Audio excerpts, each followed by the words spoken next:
کون کہتا ہے کہ مسلمان بڑے پریشان ہیں؟ کون کہتا ہے کہ مسلمان بہت بے چین ہیں؟ کون کہتا ہے کہ مسلمان بہت زیادہ پریشانی کے عالم میں مبتلا ہیں؟ نہیں، فجر کی اذان ہمیں بتلاتی ہے کہ یہ مسلمان کتنے سکون کے ساتھ سو رہا ہے۔ فجر کی اذان کے بعد مسجدیں ہماری بتاتی ہیں کہ اس مسلمان کو کتنی آسانی کے ساتھ نیند آ رہی ہے۔ جس کو پریشانی ہوتی ہے اس کو نیند نہیں آتی ہے، جس کو بے چینی ہوتی ہے اس کو نیندیں نہیں آتی ہے، جس کو ٹینشن ہوتا ہے اس کو نیندیں نہیں آتی ہے۔ آپ کی نیند، آپ کا آرام سے سونا یہ بتلا رہا ہے کہ آپ کے اوپر کوئی پریشانی نہیں ہے، آپ کے اوپر کوئی مصیبت نہیں ہے۔ لیکن اب یو پی کے اندر اگر مسلمان کہیں گے ہم بہت پریشان ہیں، جھوٹ بول رہے ہیں، کیونکہ فجر کی اذان کے بعد ہماری مسجدیں بتلا رہی ہیں کہ مسلمان کتنے آرام کے ساتھ سو رہا ہے، کتنے سکون کی نیند سو رہا ہے۔ اگر اس کو بے چینی ہوتی اور پریشانی ہوتی تو مسجدوں کی طرف وہ رخ کرتا ہے۔ قرآن تو یہ کہتا ہے یا ایھا الذین آمنوا استعینوا بالصبر والصلاۃ، ایمانوں والو جب تمہارے اوپر کوئی مصیبت آئے تو صبر اور نماز کے ذریعے تم اللہ سے مدد مانگو، صبر اور نماز کے ذریعے تم اللہ سے مدد طلب کرو۔ ہمارے اوپر اگر مصیبت آئی ہے تو ہمیں صبر کرنا چاہیے تھا اور نماز پڑھنے کے بعد اللہ سے مدد مانگنی چاہیے تھی، لیکن ہم خواب خرگوش میں مست ہیں، ہم تو سو رہے ہیں، ہم نماز کی ہمیں مسجدوں کی کوئی فکر ہی نہیں ہے۔ تو آپ ہمیں بتائیے کہ ہمارے اوپر پریشانیاں کہاں ہیں، کہاں ہے ہمارے اوپر مصیبت؟ حضرت زکریا علیہ السلام کے بارے میں قرآن کہتا ہے، دیکھیے نماز سارے نبیوں پر فرض تھی اور سب نے نماز کا اہتمام کیا ہے۔ وَنَادَتْهُ الْمَلَائِكَةُ وَهُوَ قَائِمٌ يُصَلِّي فِي الْمِحْرَابِ، قرآن کہہ رہا ہے فرشتوں نے آواز دی، فرشتوں نے جب پکارا تو اس وقت حضرت زکریا محراب کے اندر نماز کی حالت میں کھڑے تھے۔ یعنی یہ نماز زکریا علیہ السلام بھی پڑھا کرتے تھے، زکریا علیہ السلام پر بھی فرض تھی۔ جب فرشتوں نے پکارا، فرشتوں نے آواز دی، وَنَادَتْهُ الْمَلَائِكَةُ وَهُوَ قَائِمٌ يُصَلِّي فِي الْمِحْرَابِ، تو حضرت زکریا علیہ السلام نماز کے اندر، محراب کے اندر نماز کی حالت میں تھے۔ زکریا علیہ السلام کی زندگی بتلا رہی ہے کہ زکریا علیہ السلام پر بھی نماز فرض تھی۔ زکریا علیہ السلام نے جس کی کفالت کی اس کا نام ہے مریم۔ حضرت مریم کو پال پوس کر بڑا کیا۔ حضرت مریم کو بھی حکم ہوتا ہے یا مریم قنوتی لربک، آئے مریم اپنے رب کے لیے جھک جا، اپنے رب کی فرما بردار بن جا۔ واسجدی وارکعی مع الراکعین، آئے مریم اللہ کے لیے سجدہ کر، اللہ کے سامنے سر جھکا اور اسی کو رکوع کر۔ آئے مریم اللہ کے علاوہ کسی اور کے لیے سجدہ جائز نہیں، آئے مریم رکوع کرنے والوں کے ساتھ رکوع کر، سجدہ کر اور رکوع کرنے والوں کے ساتھ رکوع کر۔ واسجدی وارکعی مع الراکعین، سجدہ کر اور رکوع کرنے والوں کے ساتھ رکوع کر۔ یہ حضرت مریم جو ایک عورت ہے اور ایسی پاک دامن عورت ہے کہ جن کو اللہ رب العالمین نے ان کے نکاح شادی سے پہلے ان کو بیٹا عطا فرمایا، حضرت عیسیٰ ان کے پتن سے پیدا کیا، ان کو کسی مرد نے چھوا بھی نہیں تھا، لیکن اس عورت کو بھی اللہ رب العالمین حکم دے رہا ہے آئے مریم اپنے رب کی فرما برداری کر، اس کی اطاعت کر، واسجدی اور سجدہ کر، وارکعی مع الراکعین اور رکوع کرنے والوں کے ساتھ رکوع کر۔ حضرت موسیٰ علیہ السلام کو کہا جا رہا ہے اے موسیٰ سنو، اننی انا اللہ، میں ہی اللہ ہوں، لا الہ الا انا، میرے علاوہ کوئی معبود نہیں۔ موسیٰ کو اللہ رب العالمین کیا کہہ رہا ہے؟ موسیٰ سنو، میں ہی اللہ ہوں، لا الہ الا انا، میرے علاوہ کوئی معبود نہیں۔ فاعبدنی واقم الصلاۃ لذکری، اے موسیٰ بس میری ہی عبادت کرو، فاعبدنی، میری ہی عبادت کرو، واقم الصلاۃ لذکری، اور میرے یاد کے لیے نماز قائم کرو۔ یہ موسیٰ علیہ السلام کو حکم دیا جا رہا ہے۔ ابھی ہم قرآن سے ثبوت دے رہے ہیں اور اس کے بعد میں ہندو دھرم کے اوپر آئیں گے کہ دیکھیے کرشن جی بھی نماز پڑھنے کا حکم دے رہے ہیں۔ واقم الصلاۃ لذکری، اور میری یاد کے لیے تم نماز قائم کرو۔ یہ موسیٰ علیہ السلام پر بھی اللہ رب العالمین نے نماز فرض کی، اور موسیٰ پر نماز تو ایسی فرض تھی کہ موسیٰ علیہ السلام اللہ کے نبی سے بار بار کہتے تھے کتنے وقت کی نماز ہے؟ 50۔ نہیں پڑھ پائے گی آپ کی امت، پھر جائیے کم کرائیے، پھر کہے کتنی رہ گئی؟ کہ 40۔ کا بھی زیادہ، اور کم کراؤ۔ کتنی رہ گئی؟ 30۔ یہ بھی زیادہ، پھر جاؤ۔ اب کتنی رہ گئی؟ 20۔ یہ بھی زیادہ، پھر جاؤ۔ پھر گئے کتنی رہ گئی؟ 10۔ یہ بھی زیادہ ہے۔ اے موسیٰ کیا 10 تو ٹھیک ہے؟ نہیں، پھر جاؤ۔ پھر گئے کتنی رہ گئی؟ کہ 5۔ کب؟ پھر جاؤ۔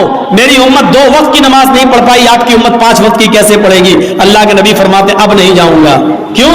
کہ اب مجھے بار بار اپنے رب کے پاس جاتے ہوئے شرم آتی، کتنی کم کراؤں؟ 50 سے 5 رہ گئی، 10 گنا اللہ نے کم کر دی، پھر جاؤں تو کیا بالکل ختم کروا دوں؟ نہیں، اب نہیں جاؤں گا۔ 5 وقت کی فرض ہو گئی۔ تو موسیٰ علیہ السلام پر بھی نماز فرض تھی۔ حضرت ابراہیم علیہ السلام کے اوپر بھی یہ نماز فرض تھی۔ جب حضرت ہاجرہ کو اور ان کے پیٹ سے پیدا ہونے والے بچے اسماعیل کو جب حضرت ابراہیم علیہ السلام نے بیابو گیا وادی پہ چھوڑ دیا، غیر زیزرہ آبادی میں چھوڑ دیا، ایک بیابان جنگل میں میدان منا میں چھوڑ دیا، اور جب چلے گئے دور گئے تو فرمایا ربنا انی اسکنت من ذریتی بواد غیر ذی زرع عند بیتک المحرم لیقیموا الصلاۃ۔ اے ہمارے رب، اے ہمارے پروردگار، ہم نے اپنی ذریت کو، ہم نے اپنی اولاد کو، ہم نے اپنے بیوی اور بچی کو ایک ایسی بیابان جنگل میں چھوڑ دیا ہے جہاں ان کا کوئی پرسان حال نہیں ہے، جہاں ان کا کوئی دیکھ ریکھ کرنے والا نہیں ہے سوائے تیرے۔ اے اللہ، میں نے ان کو غیر آباد، غیر مانوس جگہ پر ہم نے ان کو چھوڑ دیا ہے۔ بجلی نہیں ہے، پانی نہیں ہے، کھانا نہیں ہے، ایک بیابان جنگل میں ہم نے ان کو چھوڑ دیا ہے، بیابو گیا وادی میں ہم نے ان کو تیرے بھروسے پر چھوڑ دیا ہے۔ اے اللہ، اس لیے یہاں چھوڑا ہے کہ ان سے آبادی بڑھے، پھلے پھولے، لیقیموا الصلاۃ، تاکہ یہاں یہ لوگ جب پڑھنے لگے اور آبادی بڑھ جائے تو نماز قائم کی جانے لگے، نماز پڑھی جانے لگے۔ ہم نے ایک ایسے بیابو گیا جنگل میں وادی میں چھوڑ دیا ان کو، لیقیموا الصلاۃ، تاکہ یہاں نماز قائم کی جا سکے، نماز ادا کی جا سکے۔ ابراہیم علیہ السلام پر بھی نماز فرض تھی۔ ایک دوسرے موقع پر ابراہیم علیہ السلام نے کہا رب اجعلنی مقیم الصلاۃ ومن ذریتی ربنا وتقبل دعا۔ غور کرو قرآن کی آیت پر، ابراہیم کیا کہہ رہے ہیں؟ اے اللہ، مجھے اور میری اولاد کو نماز کا قائم کرنے والا بنا دے۔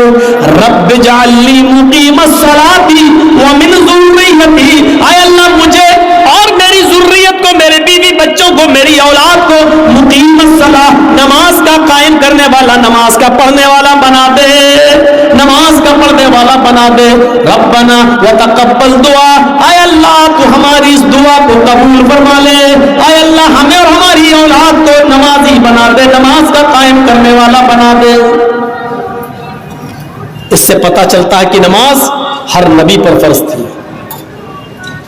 جب مریم کے پیٹ سے عیسیٰ آئے تو لوگوں میں ہنگامہ ہو گیا، مریم نے بچہ پیدا کیا، ارے اس کی تو شادی نہیں ہوئی ہے، پھر بچہ کیسے پیدا ہو گیا؟ خرافاتی لوگ گھیر لیے، مریم بتاؤ یہ بچہ کہاں سے آیا؟ تم تو محراب میں نماز پڑھتی ہو، عبادت میں مصروف رہتی ہو اور اتنی نیک بنتی ہو، اور پھر شادی سے پہلے بچہ؟ یعنی سب کو دکھاتی ہو، ڈھڈورا پیٹتی ہو، اور حالت یہ ہے کہ تم نے ایک ناجائز بچے کو جنم دے دیا۔ شادی سے پہلے یہ بچہ کہاں سے آیا؟ پہلے تو مریم خاموش رہی.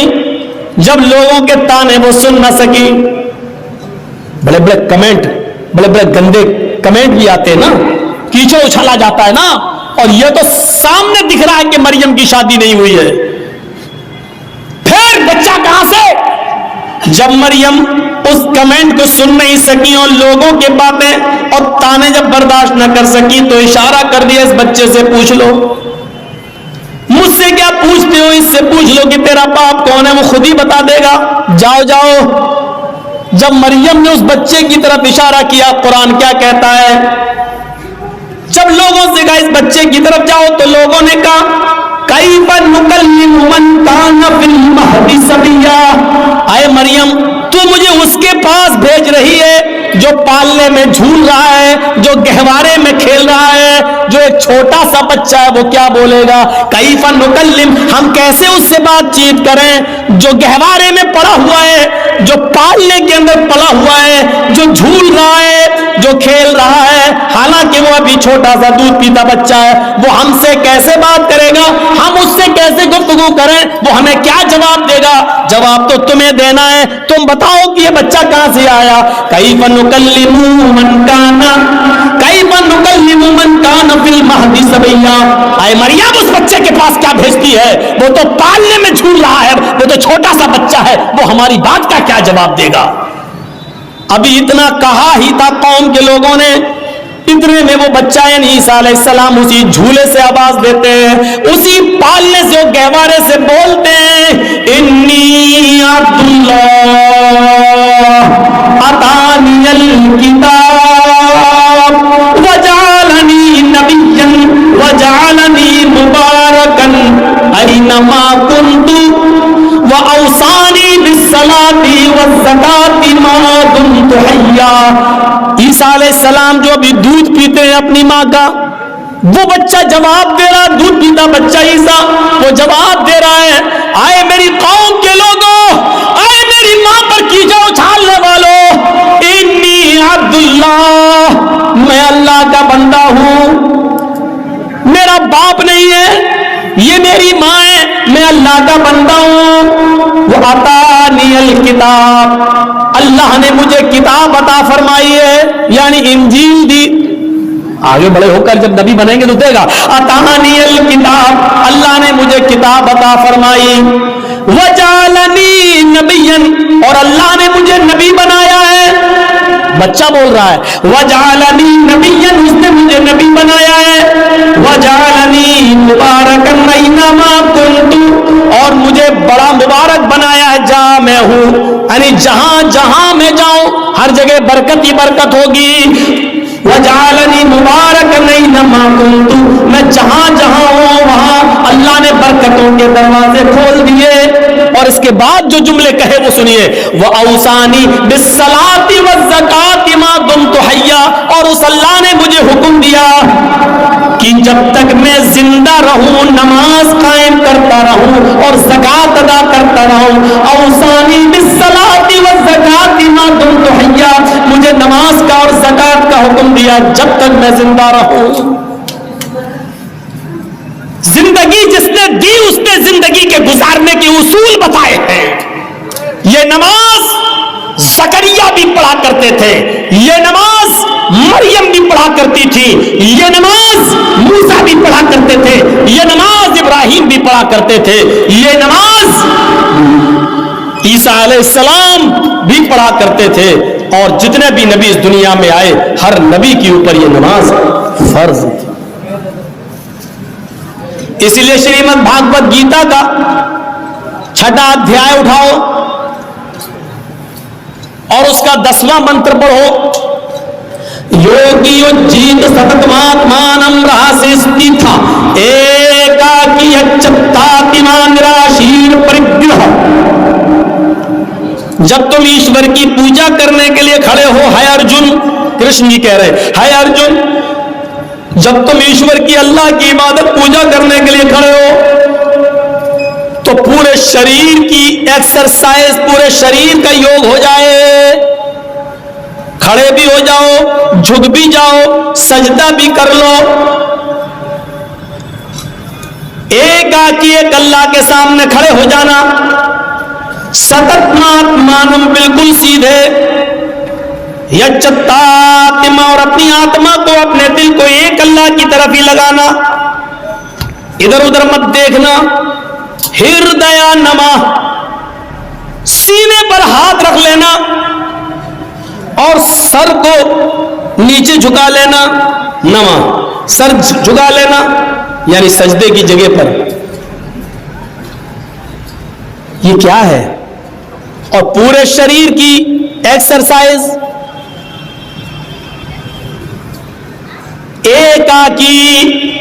جو کچھ بھی مانگنا ایک اللہ سے مانگنا، نراشیر اور سب سے نراش ہو جانا، اوپر والے سے نراش مت ہونا. یہ پوری کی پوری نماز. پنچم سمیا کرتویا اور ایسا 5 وقت کرنا.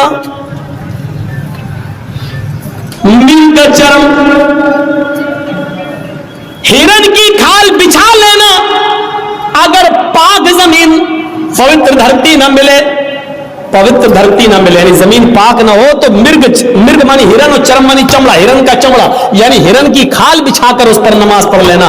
یعنی حلال جانوروں کا چمڑا ہندو دھرم کے اندر بھی حلال ہے، اس پر بھی نماز پڑھی جا سکتی ہے. اور یہ چیز ہندو دھرم کی کتاب اور شریمد بھاگوت گیتا کہہ رہی ہے، جو ہر ہندو کے گھر میں ملے گی. گیتا کہہ رہی ہے. نماز پڑھنے کا ثبوت ہندو دھرم کی کتابوں میں بھی ہے. زندگی گزارنے دینے والے نے زندگی گزارنے کے اصول بتائے ہیں، کتاب میں آج موجود ہے. اور سب سے بڑا عقیدہ کہ یہ زندگی کو گزارنے کے بعد پھر ایک دن ہمیں اور آپ کو مرنا بھی ہے، اس لیے موت کو بھی کامیاب بنانا، مرنے کے بعد کا تصور ہمارے اور آپ کے دل میں رہے گا تبھی ہم یہ کام کریں گے. اگر یہ ہوگا مر جائیں گے، مٹی میں مل جائیں گے، بعد میں کچھ نہیں ہونا، تو کوئی آدمی نماز نہیں پڑھے گا، کوئی آدمی اچھے کام نہیں کرے گا. کیوں کرنے لگا؟ جب مر کر مٹی میں ملنا ہے تو ہم اچھے کام کیوں کریں گے؟ دنیا میں کتنا اختلاف ہے، کتنا نزاع ہے، کتنا جھگڑا ہے. اس اختلاف کو ختم کرنے کی ایک ہی اصول ہے اس اختلاف کو ختم کرنے کا، کہ لوگوں کو قیمتی چیز سے جوڑ دیا جائے اور کسی خطرناک چیز سے باخبر کر دیا جائے. سنیے، بڑی اچھی ایک مثال دے دیتا ہوں آپ کو. کچھ لوگ لڑ رہے ہیں، گتم گتھا ہو رہی ہے، یہاں لڑائی ہو رہی ہے، وہ اس کو مار رہا ہے، اس کو مار رہا ہے، پیسہ دے، یہ دو، لڑائی جھگڑا ہو رہا ہے. جرجیت صاحب پہنچ گئے. جرجیت صاحب کے پاس 100 کنچے ہیں. کنچے جانتے ہیں نا؟ گولی. آپ لوگوں کیا جو بھی بولتے ہو، کنچے ہیں، 100 گولیاں ہیں.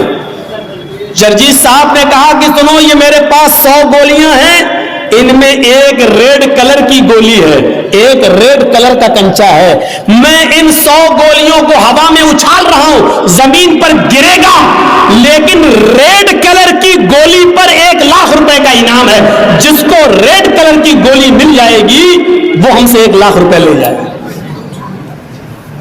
جرجیت صاحب نے یہ کہہ کر 100 گولیاں ہوا میں اچھال دی. ایمانداری کے ساتھ بتائیے گا وہ لڑنے والے اب کیا کریں گے؟ جو ابھی لڑ رہے ہیں، جو ابھی جھگڑ رہے ہیں، آپس میں ایک دوسرے کو چپل سے مار رہے ہیں، بال کھینچ رہے ہیں، جب انہوں نے سنا کہ لال رنگ کی گولی پر 1,00,000 روپے کا انعام ہے، جس کو ملے گی اس کو 1,00,000 روپیہ، تو سارے کے سارے لڑائی جھگڑا چھوڑ کر فوراً بھاگیں گے، اس گولی کے اوپر ٹوٹ پڑیں گے. گولیاں اور بھی ہیں وہاں، لیکن سب کی نظر لال رنگ کی گولی کے اوپر ہوگی. لال رنگ کی گولی مل جائے تاکہ یہ انعام ہمیں مل جائے. جبکہ گولیاں وہاں اور بھی ہیں، لیکن دوسری گولیوں کو کوئی نہیں پکڑے گا، صرف لال رنگ کی گولی کے اوپر اس کی نظر ہوگی. یہ جھگڑا جرجیت صاحب نے کیسے ختم کر دیا؟ لوگوں کو ایک قیمتی چیز سے جوڑ دیا ہے. جھگڑا ختم ہو گیا ہے.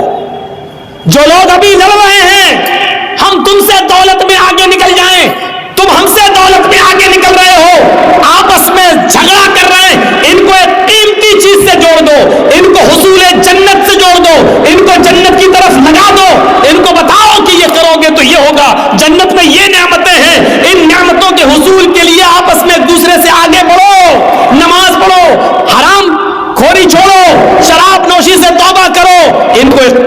چیز سے آپ جوڑ دیجئے. شرط یہ ہے کہ قیمتی چیز سے جوڑنے کے لیے ایک اچھا اسلوب استعمال کیا جائے. اپنے آپ جھگڑا ختم ہو جائے گا اور لوگ اس قیمتی چیز کو پانے کے لیے اس پر دوڑ پڑیں گے. اچھا, کچھ لوگ لڑ رہے ہیں, جرجیت صاحب نے بہت کوشش کی لیکن وہ جھگڑا ختم نہیں کر پائے ہیں. جرجیت صاحب ایک پٹارا لے کے پہنچ گئے. اے ہٹو ہٹو, چھوڑو تم لوگ, کیوں لڑ رہے ہو, یہ گتم گتا کیوں کر رہے, ہٹو. لیکن ہماری بات کا کوئی اثر نہیں ہو رہا. چپ, جا یہاں سے, اس نے ہمارا پیسہ لیا, اس نے ہمارا یہ دبایا, اس نے ہمارا یہ کیا. لڑ رہے ہیں. جرجیت صاحب نے ان لڑنے والوں کے سامنے ایک پٹارا کھول دیا, اس میں سے ایک زہریلا سانپ نکلتا ہے اور پٹارے سے کود جاتا ہے اور رینگ کر ان لڑنے والوں کے پاس پہنچتا ہے. بتائیے وہ لڑنے والے کیا ہوں گے, جبکہ ایک دوسرے کو مارنے کے لیے تلے تھے. اب تو سانپ ان کے بیچ میں پہنچ گیا, اب وہ سب اپنی جان بچا رہے ہیں. اب کوئی کسی کو نہیں مارے گا بلکہ اپنی جان بچانے کی فکر کریں گے. میں بچ جاؤں, میں بچ جاؤں, ادھر بھاگے گا وہ ادھر بھاگے گا. ارے تم تو ایک دوسرے کو مارنا ہی چاہ رہے تھے, اب کیوں بھاگ رہے ہو ایک دوسرے سے, اب کیوں؟ اب ان کو اپنی جان کی فکر ہو گئی ہے. اب وہ اپنے اختلاف, اپنا جھگڑا بھول گئے, اب ان کو اپنی جان کی فکر ہو گئی ہے. میرے بھائیوں, ایسے لوگ جہاں اس طریقے کے ہوں وہاں ان کو جہنم کے عذاب سے ڈراؤ کہ دیکھو سود کھانے والے کا یہ عذاب, زنا کرنے والے کا یہ عذاب, چوری کرنے والے کا یہ عذاب, مال حرام کھانے والوں کا یہ عذاب, شراب پینے والوں کا یہ عذاب. ان کو بتاؤ اور ہوشیار کرو کہ دیکھو اس ہر آدمی کو اپنے آپ کو بچانا چاہیے. اسی کو قرآن کہتا ہے, یا ایھا الذین آمنوا قوا انفسکم واہلیکم نارا, ایمان والو تم اپنے آپ کو بھی جہنم سے بچاؤ اور اپنے بیوی بچوں کو بھی جہنم سے بچاؤ. اپنے آپ کو بھی جہنم سے بچاؤ اور اپنے بیوی بچوں کو بھی جہنم سے بچاؤ. اسی علاقے میں کہیں پروگرام تھا, پروگرام ختم ہونے کے بعد جرجیت صاحب اپنے روم میں جاتے ہیں. رات کے تقریباً 1:30-2 بجے فون آتا ہے میرے گھر سے. میرا 6 سال کا بچہ اس وقت پیٹ کے درد اور فیور میں, بخار میں مبتلا. گھر سے فون آتا ہے 2 بجے, اس کی طبیعت بہت زیادہ خراب ہو رہی ہے. جرجیت صاحب کی رات کی نیند اڑ جاتی ہے. فون پہ رابطہ قائم کیا جاتا ہے لیکن ڈاکٹر جو آس پاس کے گھر کے اگل بگل کے تھے ان کے بھی موبائل بند ہے. مجبوراً میں نے اپنی وائف سے کہا کہ تم اپنے بھائی کو فون کرو, جلدی بلاؤ اور اس کو سرکاری ہاسپٹل کی طرف لے کر جاؤ. ہماری بیوی اور سالہ لے کر اس بچے کو سرکاری ہاسپٹل کی طرف بھاگتے ہیں. انجیکشن دیا جاتا ہے. 2-3 گھنٹے کے بعد جب اطمینان مل گیا کہ بچے کا بخار اتر جاتا ہے اور اس کے پیٹ میں درد میں آرام ملتا ہے, ڈاکٹر نے کہا کل صبح چھٹی کر دیں گے, تب جا کر سکون ملتا ہے. میرے پیارے ساتھیوں, ہمارے چھوٹے سے 5-6-7 سال کے بچے کے پیٹ کے درد کی خبر سننے کے بعد ہم جیسے لوگوں کی نیندیں اڑ جاتی ہیں, آپ جیسے لوگوں کی نیندیں اڑ جاتی ہیں. تصور کرو کہ جہاں ایک چھوٹے سے بچے کا بخار, اس کا فیور, اس کا پیٹ کا درد آپ نہیں سن پاتے ہیں اور آپ کی نیند اڑ جاتی ہے. قیامت کے دن کا وہ منظر کیسا ہوگا کہ جس دن اپنے بیٹے کو اپنی آنکھوں کے سامنے دیکھا جائے گا لیکن ہم اس سے بھاگ رہے ہوں گے, اپنی بیوی کو اپنے سامنے دیکھیں گے لیکن بھاگ رہے ہوں گے. آج ان کے کوئی کام نہیں آ سکتے ہیں. اسی کو قرآن کہتا ہے, یوم یفر المرء من اخیہ وامہ وابیہ وصاحبتہ وبنیہ. قیامت کے دن انسان اپنے بھائی کو دیکھ کر بھاگے گا, وامہ وابیہ اپنی ماں کو دیکھ کر بھاگے گا, اپنے باپ کو دیکھ کر بھاگے گا, وصاحبتہ وبنیہ اپنی بیوی کو دیکھ کر بھاگے گا اور اپنی اولاد کو, اپنے بیٹوں کو دیکھ کر بھاگے گا. یہ بتاؤ اپنے آپ اختلاف ختم ہو جائے اور لوگ جہنم سے ڈرنے کی فکر کرنے لگے. تصور کریں, یود المجرم لو یفتدی من عذاب یومئذ ببنیہ وصاحبتہ واخیہ وفصیلتہ التی تؤویہ ثم ینجیہ. قرآن کی آیت نے جھنجھوڑ کر رکھ دیا ہے.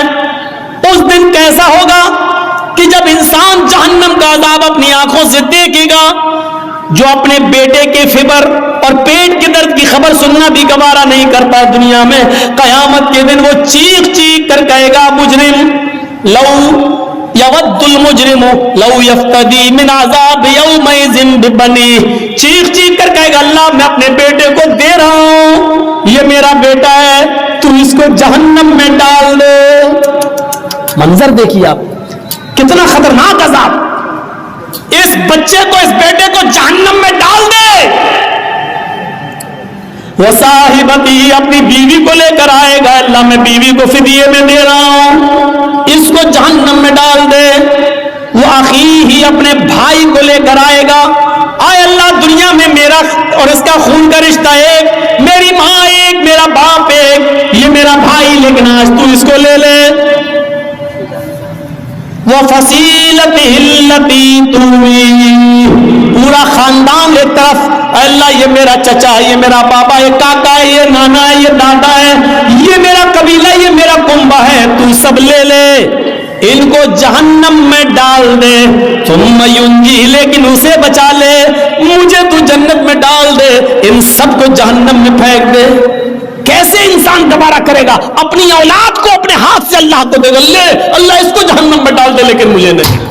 اللہ میری بیوی کو جہنم میں پھینک دے لیکن مجھے نہیں. اللہ میرے بھائی کو جہنم میں ڈال دے لیکن مجھے نہیں.